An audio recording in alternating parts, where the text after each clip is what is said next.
جیگیر سروک انجمن سیویل یا نافچه شیعه دبن اشکنجه ده هات شهید کرن.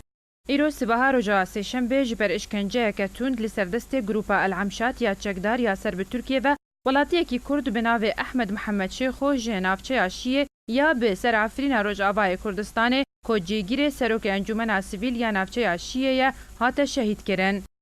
مصطفى شیخو برای احمد لبنان جه روجاوا نیوز را راگهاند بو کو گروپا چکدار یا بناو العمشات روجا پنجشنبه هفته حزیران بسرمالا جیگیر سروک انجمن سیویل یا نافچه شیعه احمد محمد شیخو ده گرتن و او هجمارک میرو جن جمالبادا شیخو جی گرتن و پنج جوان به هوانه هاتن اشکنجه کرن.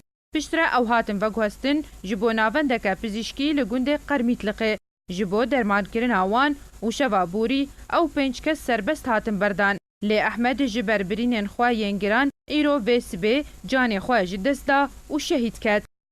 مصطفى شیخو هروها دازانین کوشبرکو احمد محمد شیخو هول ددا ریگریه لرفتارو بن پیکرین گروپن چکدارین لنافچه شیعه بگره جعالیه گروپن چکدار و هاتبو رواندن و مالباتاوی بجن و میران و راسری اشکنجه هاتن و خواستن کووی وکا احمد مستو بریکا قریج وره کشتن.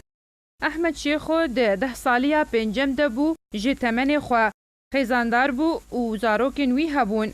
لزانینگه شامی خوندن جغرافیا تمام کربو و لدبستان حلب و هرم آفرین کار دکر و دوی داویه ده او بو جیگیر سروک انجمن سیویل یا نافچه شیعه. شیخو یک جه اندام پارتیا دموکراتا کردستان سوریا بو و کروی هیلا سرکه یا پارتی بو لنافچه شیعه کو او چو بردلووانیا خوده. هروها باویوی به 10 سالان جیانا خوش بو خبات آگل کرد در باز کربو و پرانی آوی مالبات تا ویدمه هینجی لسر ریاوی ری بازینه. لگوری زانیاریان ینکو جگوند قرمیتلقی هاتن ورگرتن کو با آزاد کرنا 4 کسین جگوندن قرمیتلق گروپن چکدار داخوازا $30,000 کرنه و یک جی جوان بناو محمود مصطفى درویشه او جی جبر اشکنجه لنگوی هاتیه پوچ کرن. تزانین کو گروپن چکدارین سر با ارتشا ترکیه و جبلی دزی و تالان کرنا مال و ملکن ولاتین عفرینه به بهانه و صدم نروا به صدان کس رواندنه و لهمبر سر بس بردان آوان داخوازا پره که مزن جمال باتن وان دکن.